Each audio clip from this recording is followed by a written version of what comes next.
Pendidikan 2025 Ibu. Ini ada beberapa pertanyaan Ibu.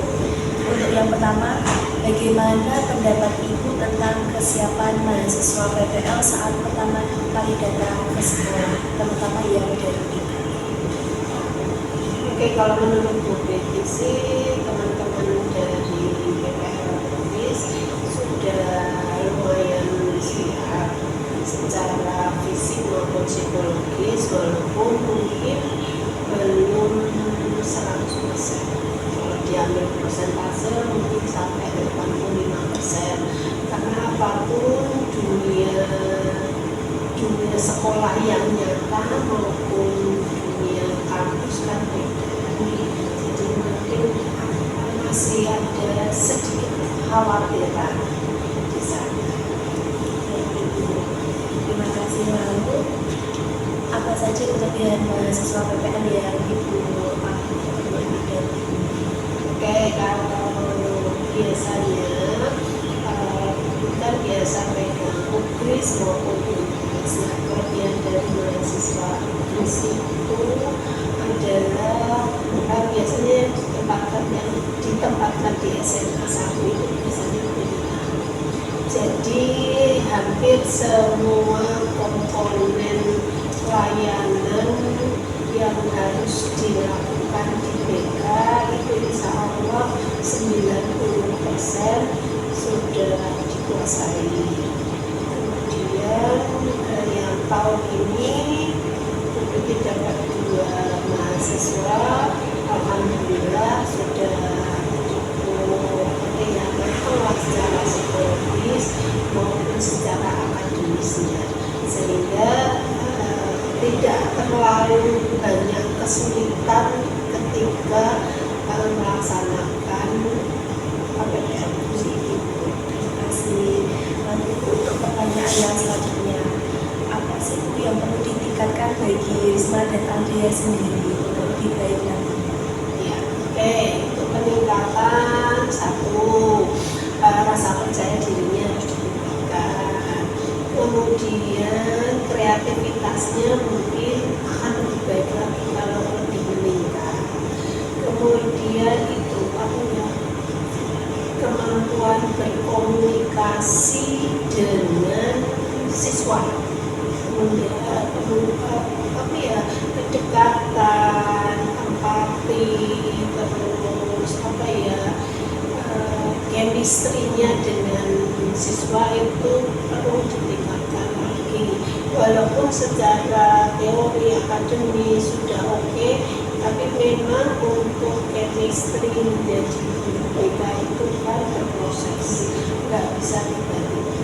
Nah, itu yang harus selalu diasah nanti pengasahan akhir ya lewat PPG, sehingga benar-benar jadi konselor. Terima kasih Ibu. Untuk pertanyaan yang selanjutnya, bagaimana sikap dan etika kami Risma dan Andrea selama pendampingan dengan Ibu? Oke, selama 3 bulan kalau dari sikapnya sih Mbak Dia sama Mbak Risma terus mungkin juga menyaring dari Bapak Ibu guru yang lain, kita dapat biasanya Bapak Ibu guru itu kalau ada yang tidak berkenan langsung benci, tapi alhamdulillah sampai berakhir hari ini komplain sama sekali terhadap Mbak Dia mau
di sekolah, di kampus, alhamdulillah bisa diterapkan di sini, walaupun masih ada kekurangan di sini, terutama di manajemen BK-nya yang belum maksimal.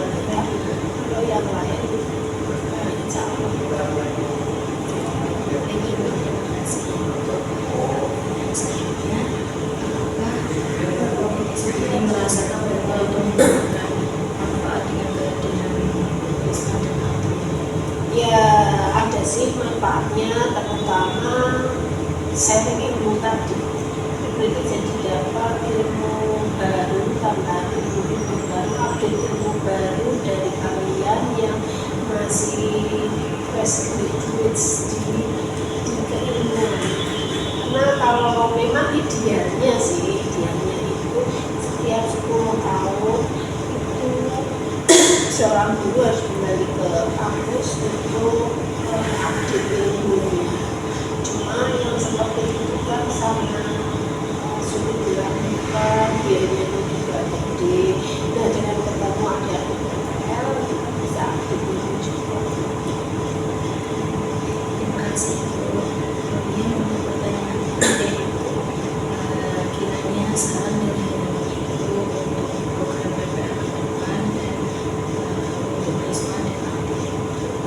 Kalau untuk program PPL ke depan ya yang paling penting sebetulnya kita mendapat sosialisasi sistematika yang dilaksanakan di PPL tersebut. Kalau kayak seperti ini kan Bu Priti agak gagap nih, harus seperti apa sampai dengan penilaian juga. Ternyata kalau saya rasa penilaian saya sampai dengan penilaian saja tidak maksimal. Kenapa? Penilaian hanya dari tiga layanan klasikal. Padahal guru BK itu harus mahir bukan di klasikalnya, karena kadang-kadang nanti di lapangan akan ketemu dengan struktur kurikulum yang tidak bisa memberikan jam pada guru BK klasikal. Nah kan sengsara ini sebetulnya untuk layanan klasikal atau untuk pembelajaran klasikal itu kan ranahnya guru makal. Kalau guru BK justru di tiga layanan lainnya, bimbingan kelompok, konseling kelompok, konseling individu, itu justru yang harusnya dinilai, bukan klasikalnya. Kalau klasikal ya siapapun bisa, hanya tergantung bagaimana teknik yang diambil. Tapi itu kan tidak terlalu sulit. Tapi ketika bimbingan kelompok, konseling kelompok, konseling individu, itu kalian benar-benar di sana diasah ya.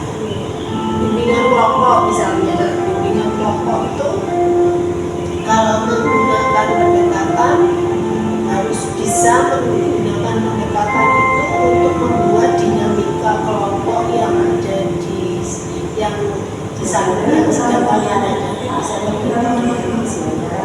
Konseling kelompok bisa memberi pembelajaran kepada anggota kelompok untuk bisa melakukan proses konseling itu sendiri, tidak memberi penasihatan, tidak mengajari, tapi justru mengungkap dulu. Pembelajaran yang dilakukan itu mengungkap dulu, setelah mengungkap kemudian kira-kira apa ya yang bisa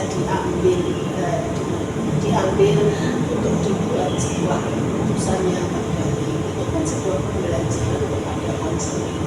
Kemudian konseling individu itu juga beri aja sampai dengan saat ini untuk konseling individu saya merasa belum mahir, karena apa, itu kan proses, dan ketika yang kita hadapi banyak manusia, banyak orang. Nah, sebetulnya Bu Priti kemarin sempat diskusi dengan Pak Guru. Nah, masa penilaiannya kok dari klasikal aja 3 ya? Mas 3. Kok tiga itu ya harusnya BKP, KKP, KKI, bukan personel, bukan layanan fasikal. Layanan fasikal itu bahkan hanya guna fungsi. Kemudian itu masukan Bu Priti untuk yang kami butuhkan di lapangan adalah kejelasan tagihan-tagihan program sampai dengan penilaian. Kemudian untuk syarat Dea sama Mbak Risma ya nanti harus selalu belajar nanti kalian sudah menjadi guru profesional. Kalau tidak pengen jadi guru, jadilah seorang profesional. Karena kalau guru BK atau konselor itu kan kalau kalian bisa, kalau pengen jadi dosen ya teruskan lewat pendidikan akademisi S2. Kalau pengen jadi profesional ya ambil pendidikan profesi yang terbatas untuk guru sekolah maupun untuk yang guru yang sudah pendidikan profesi. Ya sih, kita terus belajar supaya benar-benar jadi konselor yang profesional. Karena kalau konselor profesional beda kan bisa buka klinik diri loh, buka lembaga konsultasi loh. Nah sebetulnya kalau kalian itu nanti adalah orang-orang yang suka tantangan, kumpulin aja teman-teman sesama guru BK yang kan mungkin udah susah ya cari sekolahan, kumpul-kumpul terus bikin lembaga seperti Outbound dan lain sebagainya. Buku itu dulu pernah punya mimpi itu, tapi ya karena temennya kan jauh-jauh ya dan sudah kuno-kuno, badannya sudah enggak kayak itu kan yang biasa bikin kayak itu orang psikologis. Orang itu kan bisa karena itu kan lebih banyak muatan pendidikannya daripada hanya sekedar bermain. Terima kasih terima kasih Bu. Selama kami di sini mohon maaf jika kami banyak melakukan kekurangan di sini. Nah kami juga belajar dari Bu Priti yang awalnya kami tidak tahu menjadi tahu dan yang tidak terbiasa menjadi terbiasa itu. Terima kasih Bu. Ya sama-sama. Minta maaf kalau banyak kesalahan sini waktu beda zaman agak sulit menyesuaikan. Tapi insya Allah belajar baik. Tulis itu ya suka belajar aja.